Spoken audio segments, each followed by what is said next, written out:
The Department of Justice has been legally obligated to hand over the full unredacted Epstein files to this committee since August, the same exact subpoena that they are using to hold the Clintons in contempt. And please note that these resolutions are allowing the DOJ to prosecute the Clintons for the exact same things that the DOJ itself is violating. We are 5 months overdue, Mr. Coomer, if you've made no effort to bring in Pam Bondi. So no, the difference is not clear. You have made no effort to demand any answers, to exert any pressure. I agree. We need to hear from Ghislaine Maxwell. We've been trying to get her in for a deposition, and our lawyers have been saying that she's going to plead the 5th, but we have nailed down a date, February 9th, where Ghislaine Maxwell will be deposed by this committee. Difference is clear. The difference here is that they are also trying to negotiate. She says she doesn't want to do it. You have not moved in the same way. So you are actually not applying the same standard here across the board. The DOJ is in the same exact subpoena. Ghislaine Maxwell says she won't do it. Bring her in then. You're out of order, Ms. Lee. And let's talk about the president. Your former colleague, Marjorie Taylor Greene, on this committee reported that Trump told her that he wanted to continue his cover-up because, quote, my friends will get hurt. Donald Trump is leading a White House cover-up right now of the Epstein files. And we all know that Epstein himself said that Donald Trump was his best friend for over 10 years.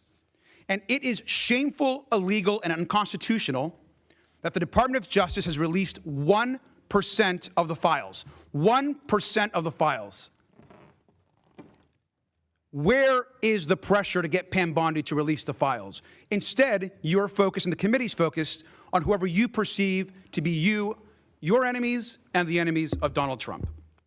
Because let's be clear, we want to talk to President Bill Clinton. We want him to answer our questions. We also want Ghislaine Maxwell to answer our questions. We also want to understand why Pam Bondi refuses to release all the files. 1% of the files have released. Millions have been left. No publications for weeks. That is a crime. And so this White House cover-up continues every single day that the files are not released.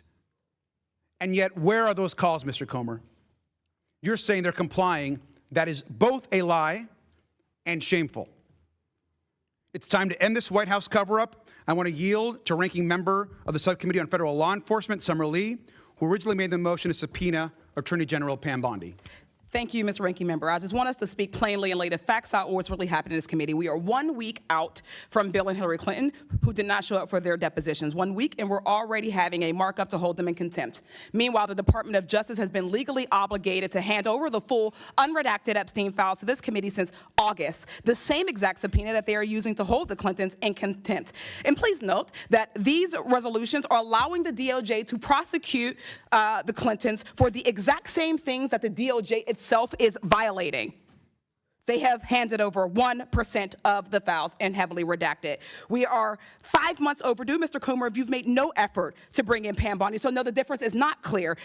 You have made no effort to demand any answers, to exert any pressure. So with that, Mr. Chair, I do have an amendment at the desk which would hold Pam Bondi in contempt for noncompliance with the bipartisan subpoena that you issued on August 5th, 2025. I hope that my colleagues will support. I yield back.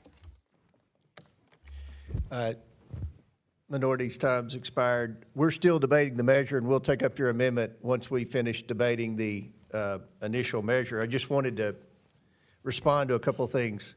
I agree. We need to hear from Ghislaine Maxwell. We've been trying to get her in for a deposition, and our lawyers have been saying that she's going to plead the 5th, but we have nailed down a date, February 9th, where Ghislaine Maxwell will be deposed by this committee.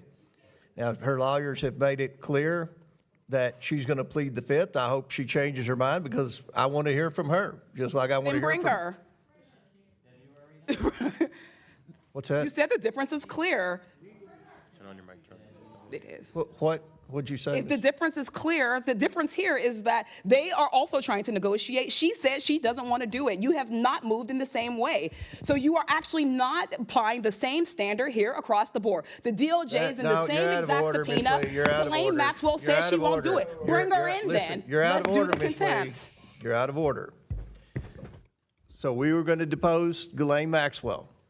February 9th. Where are the contempt charges, Mr. Chairman? You're out of order too, Mr. Garcia. And we will proceed with that deposition. Ms. Lee said the Clintons just missed their deadline by a week. We have been negotiating with the Clinton attorneys for 5 months. Mr. Chairman, 5 months. whose time are we speaking on right now? This is my time. This is my time. I recognize myself, so I have 5 minutes. You already had your 5 All right, minutes. well, I'm about finished anyway. I haven't used 5 minutes. I've used about 1 minute. But You used your full 5 minutes, sir. no, I haven't used the 5 minutes, Mr. Garcia. So if, does any other member seek recognition on the underlying bill? Ms. Luna? So I think this is really important for everyone to get context, and also I just actually talked to Todd Blanche this morning.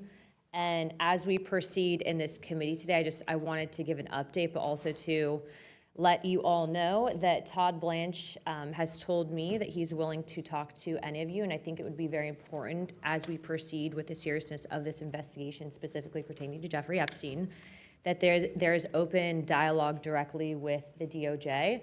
When I went to move to hold Garland in contempt of Congress, part of the issue was he wasn't even willing to talk to Congress, period, at least not some of the members that were concerned about some of those audio tapes. But specifically pertaining to the Jeffrey Epstein update. As of right now, what I've been told by Mr. Blanche is that the files, and I think in total it was over 5 million files, actually have finished review at the DOJ. They've had 500 attorneys from NSD, the Southern District of Florida, SDNY, and the FBI, basically working on this 6 days a week to get these files appropriately redacted with victim information. But specifically what the hang-up is for the file release is the judge in New York that issued, that made the order from the SDNY's prosecutor's office, Jay Clayton, basically certified under oath that there would be a review to protect some of the victim information. And so that's part of the reason why it has, I guess, been more of a delay. I do think that this information needs to be released, but it's important to provide context that unless we're gonna bring in the judge in New York, which I agree with him, I do think that there needs to be a proper review of the documents if it's pertaining to victim information. It's just important to know that context. But I would be happy to, Garcia, I'd be happy to facilitate that phone call, give you his personal cell phone. He said he would actually like to talk to all of you guys. And I would encourage you guys to actually engage in that conversation because I do think this is important. And then also to a last update, I was told, and I've been trying to obtain information of one victim specifically. If you have victims that specifically want their files, they will actually take those names and get whatever files they can to them. So some of the Democrats are working with some of the victims, I'm working with some of them, but it's important to know for context. So I yield my time. Very, very good. And would you yield a couple of, you got 2 minutes left, but I just want to make clear, like most everyone on this committee, I do a lot of interviews, and I have stated repeatedly, publicly, on conservative networks, liberal networks, and everything in between, that we want the Epstein documents released. And I appreciate the update from Ms. Luna on the progress. They have been complying. We all wish that it was moving much faster, but there are a lot of documents, and if you'll remember the last document dump that the Department of Justice released, there were many people on this committee, on the Democrat side, that were very critical, saying there weren't enough redactions. So they are making triple and quadruple sure that the victim's personal information is redacted. Now, do any other members wish to be heard? Chair recognizes Mr. Mfume.